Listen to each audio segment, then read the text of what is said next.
Welcome to this collaborative Baja 4 Sunday service. We are the 4 Unitarian Universalist congregations in Southeast Arizona that know we are stronger together than apart. We represent Unitarian Universalists across Tucson, Sierra Vista, and Amado. Welcome. We're glad you're here. Today's service is all about being in relationship. Last week, for Earth Day, Reverend Tina and Riley talked about the complexity of noticing things that are both challenging and beautiful, fragile and resilient, and being able to stay in relationship with both of them. This service follows on that theme: how to stay in relationship in our congregations and notice one another. I am a member of the Pacific Western Region's Healthy Congregations team. And that means I'm part of a team of ministers and lay leaders who support congregations during times of conflict. And one little graphic I like to share with groups when I'm working with them is this one.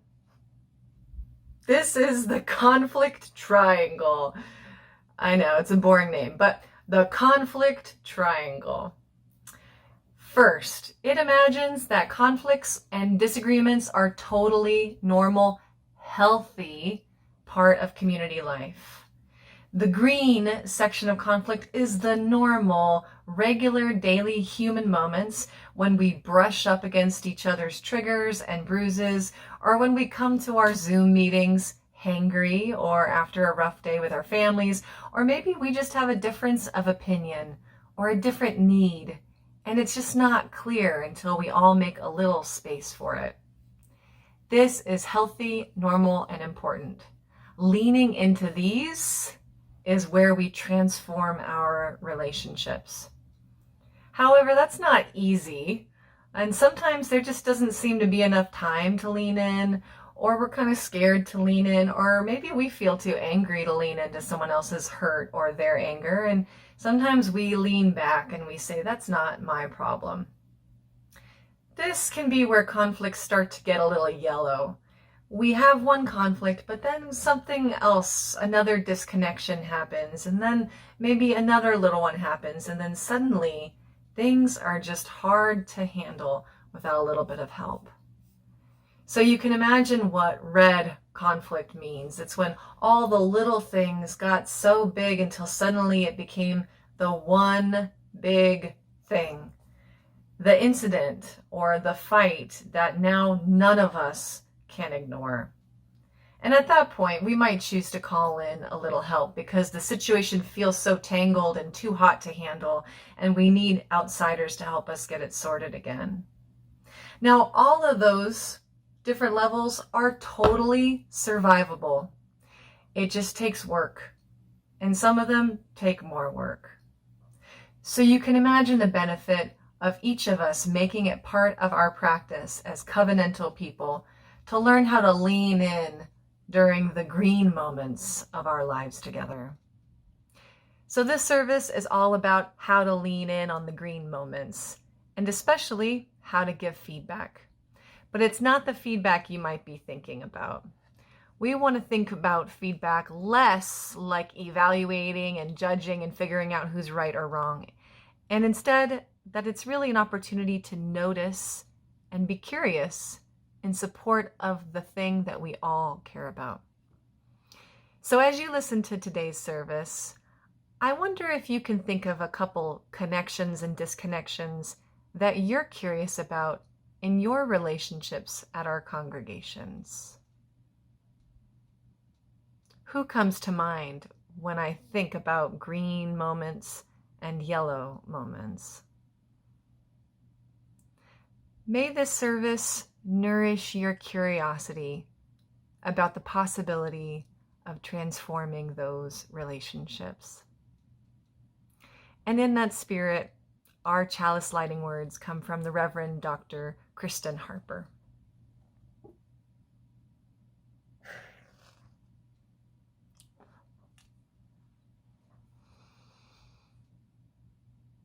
I do not wish to breathe another breath if it is not shared with others. The breath of life is not mine alone. I brought myself to be with you, hoping that by inhaling the compassion, the courage, the hope found here, I can exhale the fear, the selfishness, the separateness I keep so close to my skin. I cannot live another moment, at least not one of joy, unless you and I find our oneness somewhere among each other, somewhere between the noise, somewhere within the silence of the next breath.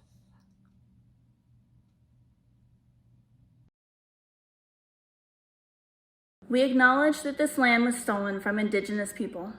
In what is now called Southern Arizona, the displacement, genocide, and theft of land occurred in successive waves of colonization by Spain, Mexico, and the United States.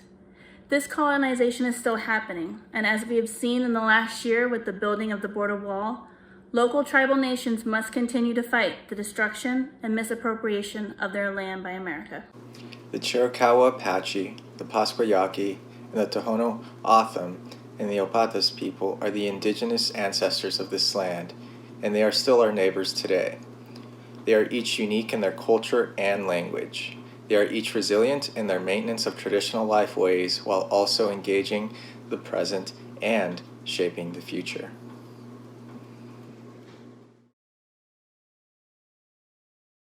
Hello, friends.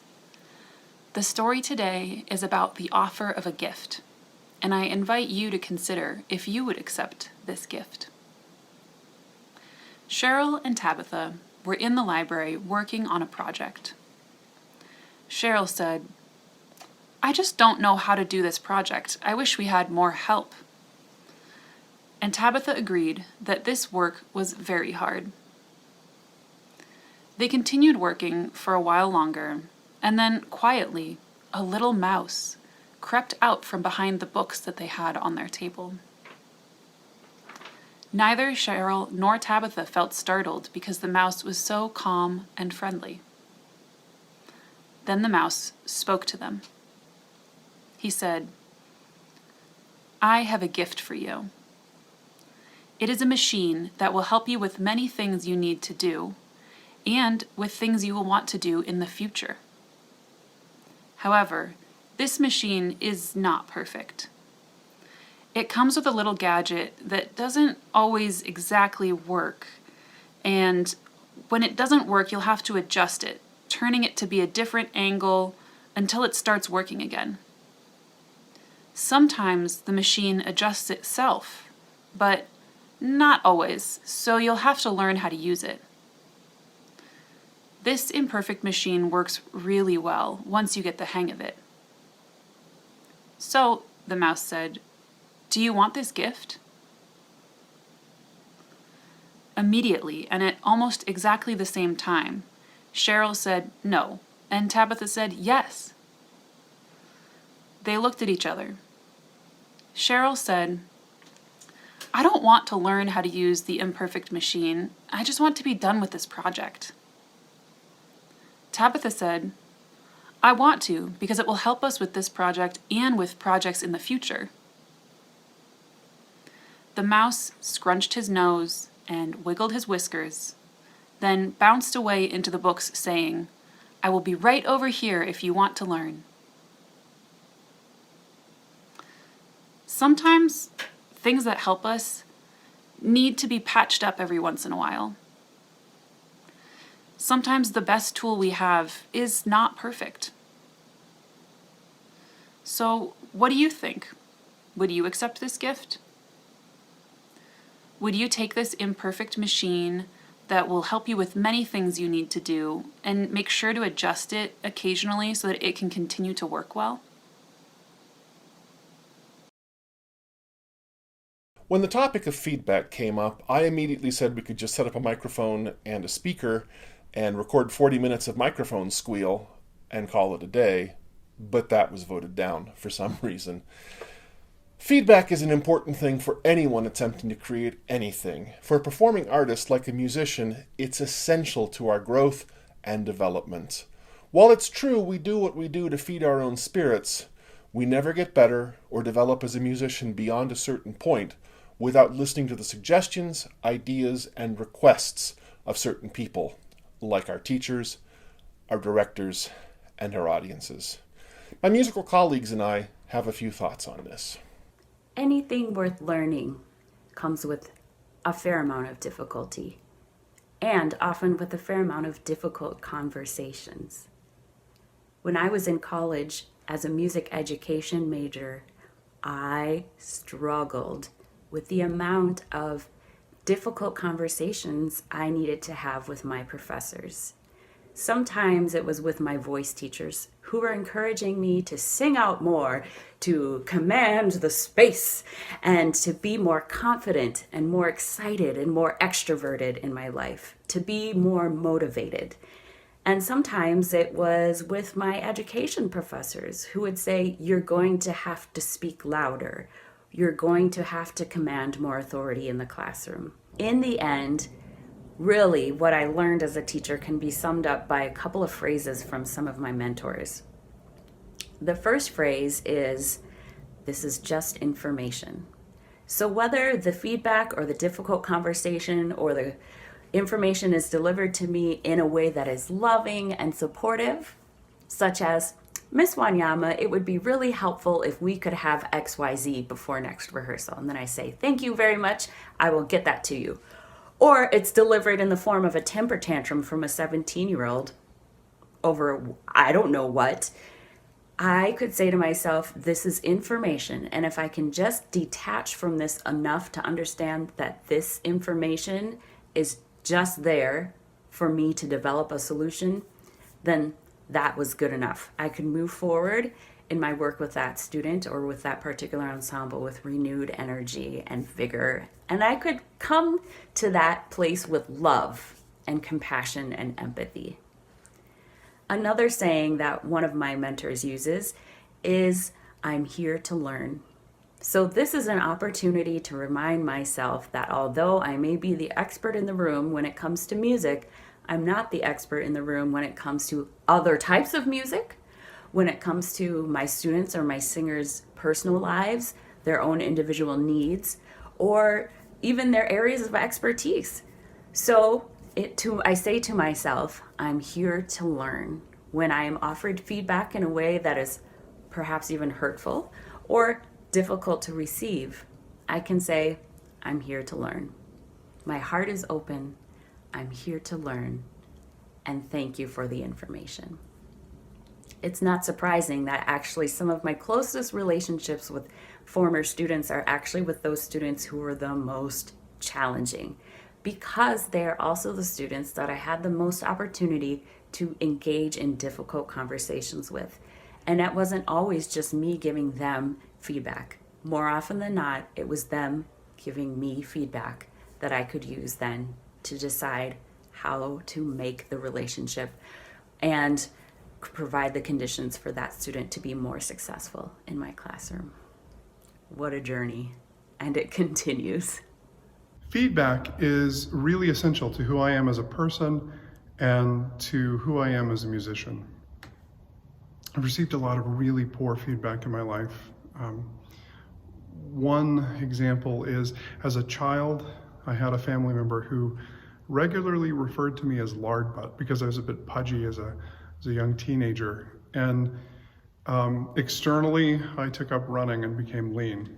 Internally, I have self-esteem issues surrounding weight that plague me to this very day. I have a lot of difficulty knowing whether I'm fit, fat, or just okay. And learning to accept myself and finding the ability to accept myself from who I am, and knowing when to take external measures to help me in that acceptance has been a struggle surrounding this, in part because of damaged relationships in the past.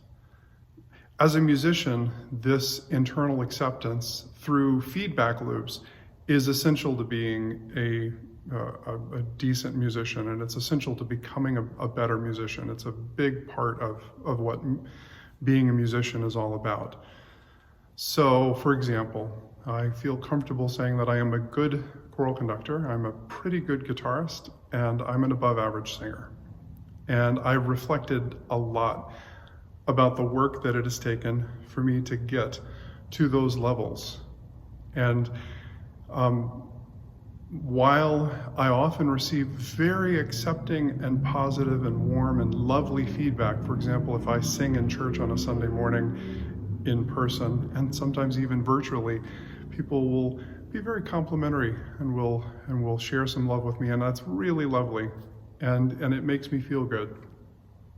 But I know that if I don't sing for somebody who sings better than me, and then sit with them talking to me, that I don't improve. And in fact, I am aware that over the years, I sing worse in many ways than I have sung in the past, in part because I've not been as open and seeking out feedback about how I am singing. And it's let me develop some bad habits and coast on my coattails and past work, as opposed to putting in the new work it's necessary to move forward and to stay and maintain, particularly as I grow older.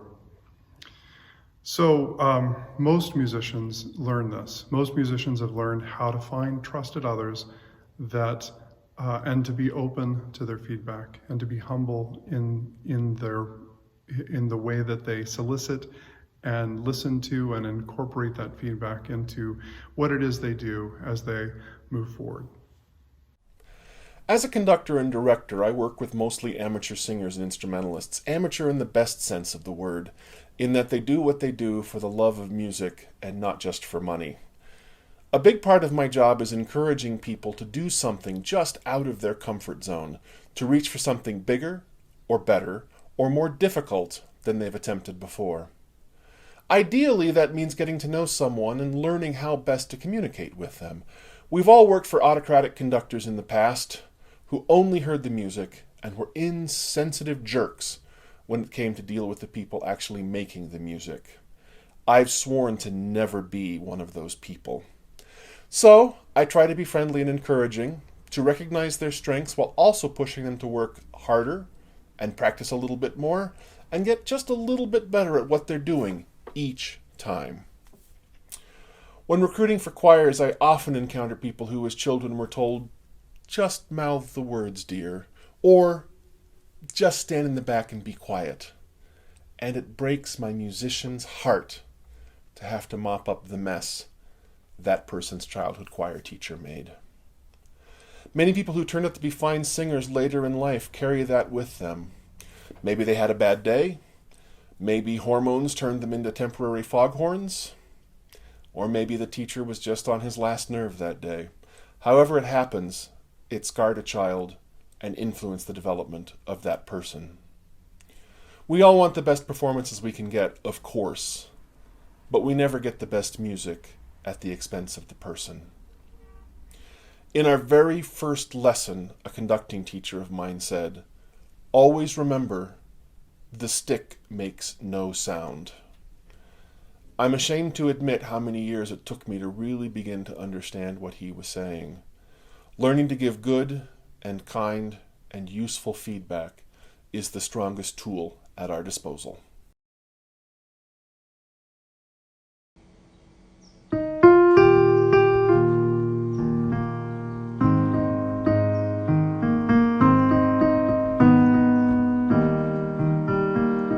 When our heart is in a holy place, when our heart is in a holy place, we are blessed with love and amazing grace.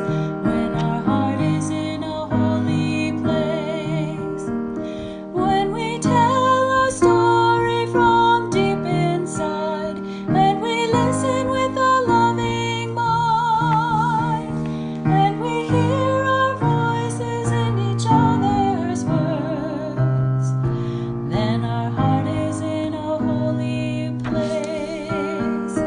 When our heart is in a holy place, when our heart is in a holy place, we are blessed with love and amazing grace. When our heart is in a holy place, when we share the silence of sacred space, and the love of our heart stirs within, when we feel the power of each other's faith, then our heart is in a holy place.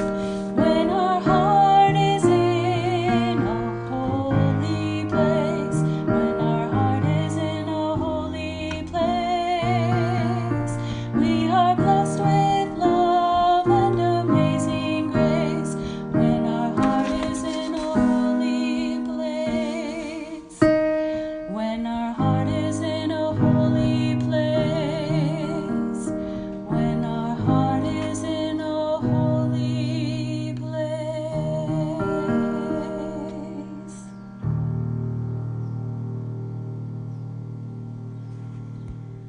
Riley's story today comes to us from Mickey Kashtan, who is this fabulous nonviolent communication, facilitation, coaching leader that I really respect and admire.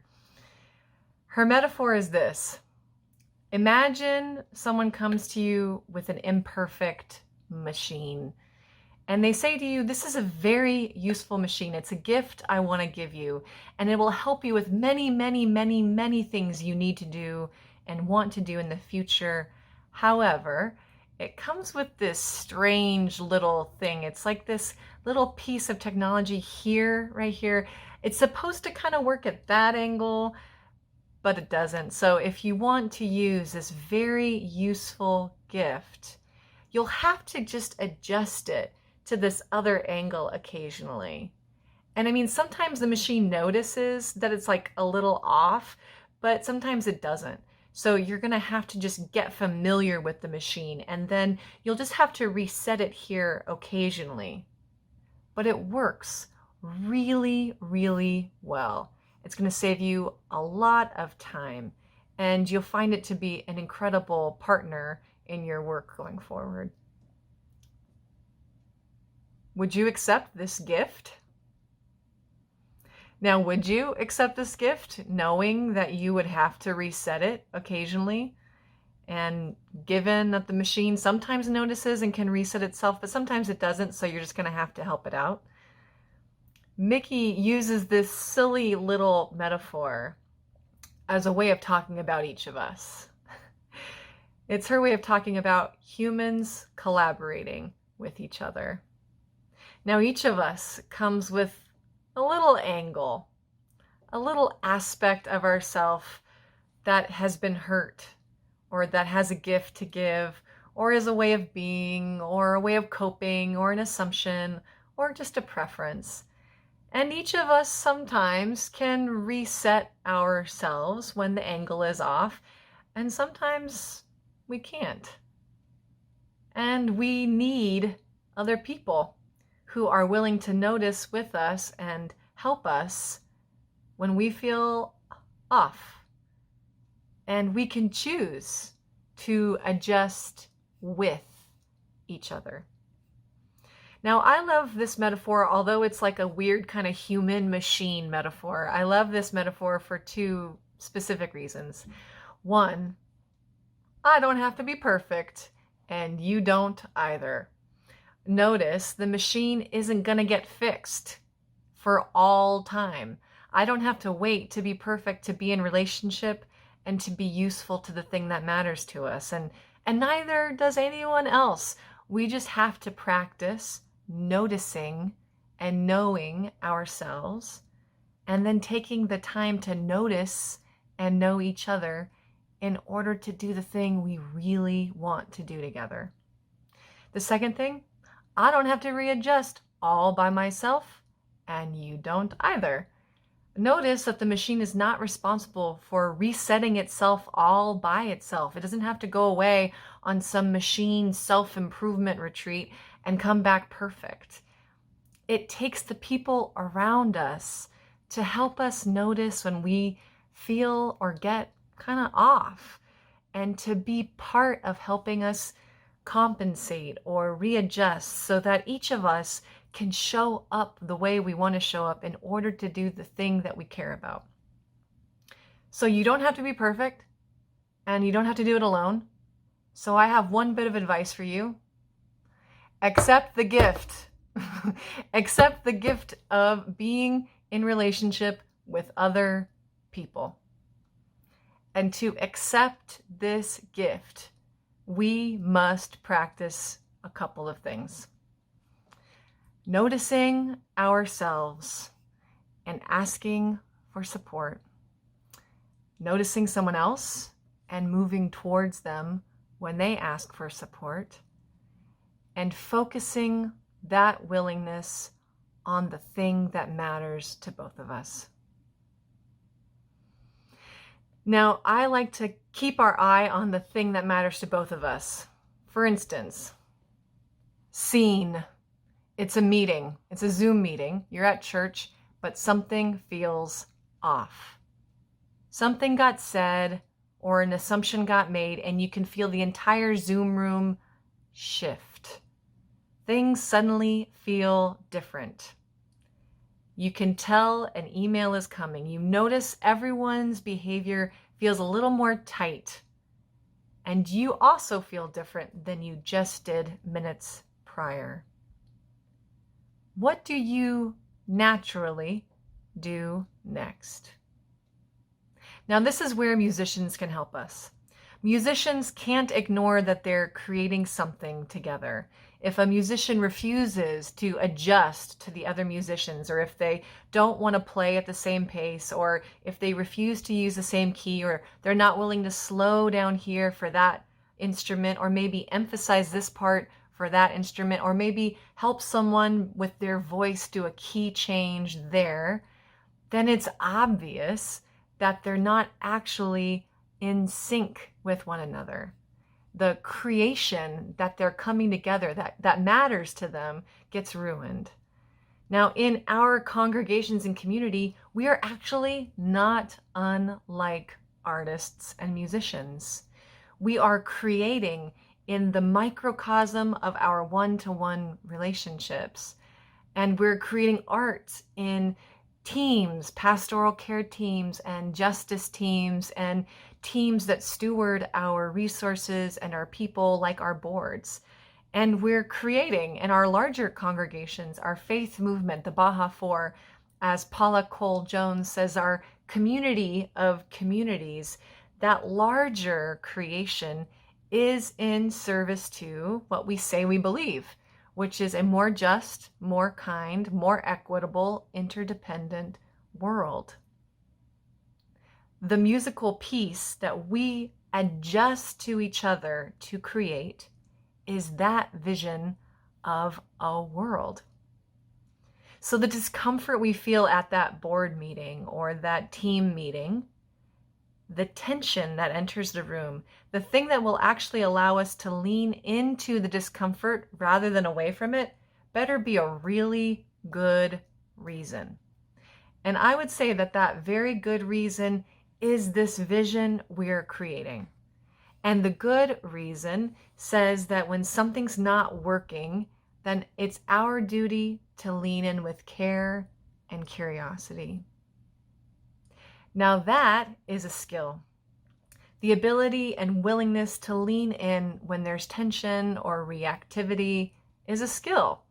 And feedback loops where we experience each other and then bring what we experienced of each other back to each other in order to make the relationship stronger and deeper, that's a skill. And I know when I use the word feedback, it doesn't carry a positive connotation for all of us. And I think that's why we're suggesting that instead of maybe the feedback you learned growing up, we can imagine that feedback is the process of shared noticing. Feedback is the process of shared noticing in support of the thing that really matters to both of us. And like musicians, some of us spend more time practicing this skill than others, and for others of us, we have a lot to learn. But there is a place that each of us can start, especially for the green conflict moments. These two practices that I want to share with you are two practices that you are completely in control of and actually don't need anyone else to change their behavior in order to do. These are two practices that all of us could do right now that could transform and strengthen our relationships right now. One is to notice and love yourself. And two is to let others bring you imperfect noticing. One, noticing and loving yourself. I am an imperfect machine. I myself have a few weird angles that I'm going to risk telling you about, but you cannot use against me later. One of them is that I use sarcastic humor inappropriately sometimes. And it's mostly when I'm anxious or I want people to like me, but I've hurt and confused and embarrassed people I care about along the way. And another is that I struggle to say no to things. I say yes to too many things, and I don't always end up following through on all of them. And then when I realize that I might not follow through on them, I start to get overwhelmed and kind of embarrassed. And then when I get embarrassed and overwhelmed, I tend to follow through even less. And I've made things difficult for people along the way because of that. It's true. You might be thinking of some of your little angles right now. To know our little angles, the things that need a little adjustment that we might notice, but we also really need each other's help to notice, is a loving act. I've learned to adjust my humor and get feedback on how it impacts different people differently. And I've learned to become more honest about my capacity by asking for help about it.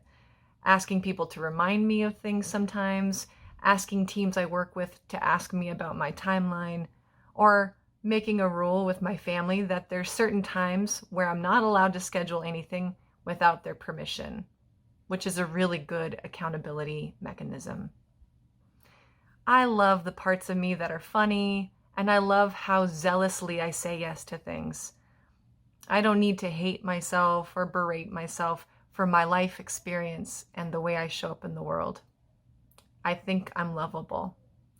But I can know them and know how they impact people and ask for support to adjust so that I can do the thing that matters to us. So I think I'm a good gift, and I'm guessing that you're a really good gift too. The second thing is to let people bring us imperfect noticing. We'd all love to get feedback perfectly, but it won't happen. Sometimes people give us feedback that's wrapped up in a lot of pain or a lot of anger or a lot of reactivity or a lot of hurt. And someone told you at some point that it was all your fault and that working with you was unbearable. And I'd like to tell you to breathe. It wasn't all your fault, and you probably are not unbearable. But there is an opportunity in their imperfect noticing. The first opportunity is to feel compassion. Compassion for the being in front of us who is feeling pain. And we might not always understand where or why the pain is there, but we can experience compassion that it is. Then a practice that I'd suggest when someone gives you something a little undigestible is to imagine what they're really trying to say to you. And I have a guess that it might be something more like the following. Something's not working between us, and the work we do together is important to me. And I want to share with you what is happening in me and what I notice. And I want to hear from you what is happening in you and what you notice. And I want to see what adjustment we can make to do this work together. Just by imagining that someone said that instead of whatever else they said, could you imagine the possibility that they have something to offer you that you are willing to hear and learn from? We can give that gift of openness to imperfect noticing, and we can have other people give it back to us. So in closing, accept the gift. If you want the world to change, accept the gift. If you want more justice, accept the gift. If you want more kindness, accept the gift. And if you want relationship at all, accept the gift.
The Reverend Carolyn Price, beloved colleague and affiliated community minister at the UU Church of Tucson, teaches and preaches on gratitude. She centers gratitude in our faith the way that love is central to Christianity, submission is to Islam, and obligation is to Judaism. Thankfulness is at our spiritual core. And inspired by her vision and wisdom, I've crafted a gratitude practice to orient myself on this foundation every morning. In the light of what Reverend Samantha is teaching us today about transforming our relationships, I wanted to share this ritual of gratitude for our world, for its lessons and teachers, for my humanity, and my ability to take action with all of you. Now, I practice outdoors, but you can share in it with me now if you wish. I center my body, my breath, and my awareness in the present moment, welcoming our world, its fragility and resilience through my senses. The sunlight and shadow touching my skin, the bird calls sounding in my ears, the taste of the breeze, the smell of the flora and fauna, the sights that reach my eyes. I bow in gratitude.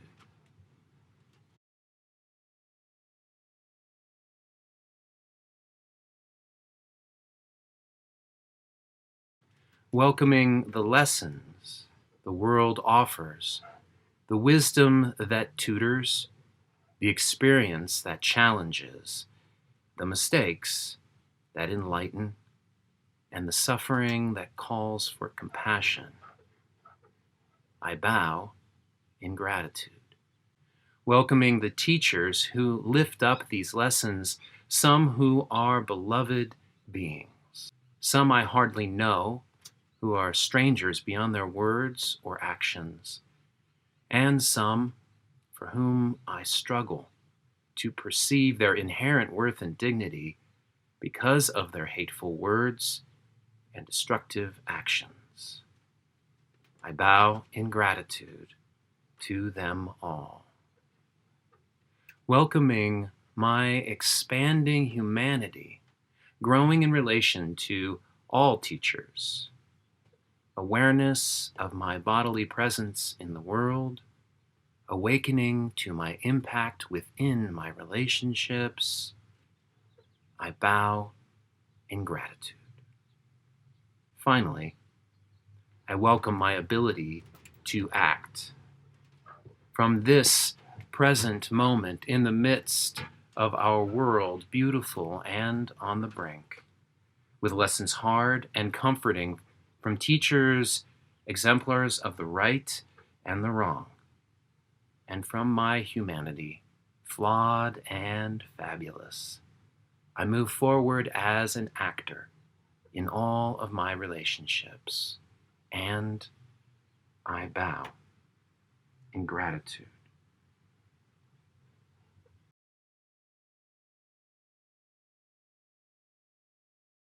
May I be filled with loving kindness. May I be well. May I be filled with loving kindness.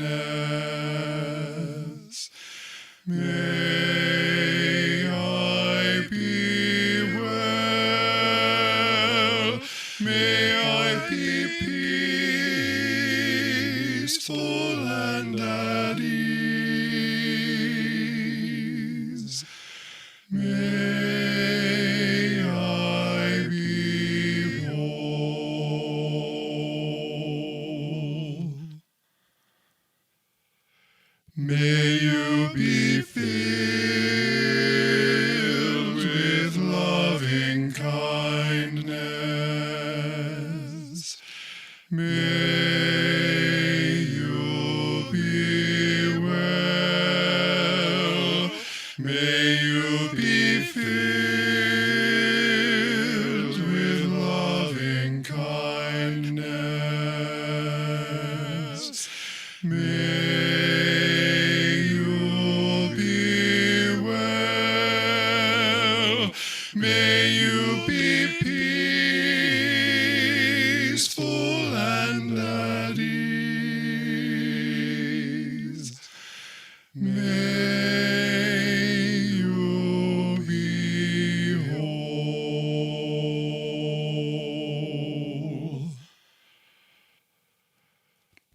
May we be filled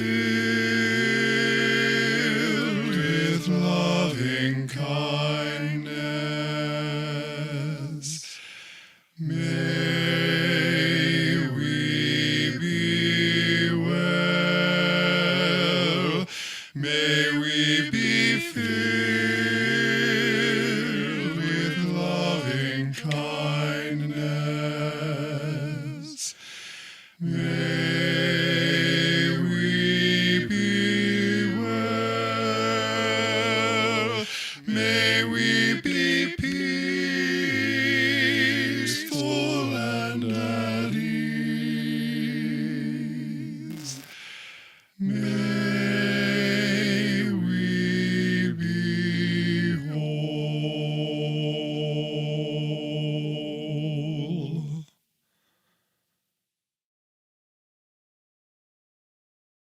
The Reverend Amy Zucker Morgenstern offers us this benediction. In every person we meet, especially those who cause us discomfort, we find an opportunity for us to grow, to learn, to go further along that path of transformation that is our purpose in life. Every single one is our teacher. May the next week bring you many such moments of meeting that help you become the person you want to be, and may you welcome them with joy. As I extinguish this chalice, I invite you to take up the flame of gratitude, share the warmth of loving kindness, spread the guidance of transformation into each and every one of your relationships. May it be so for us now and all the days to come.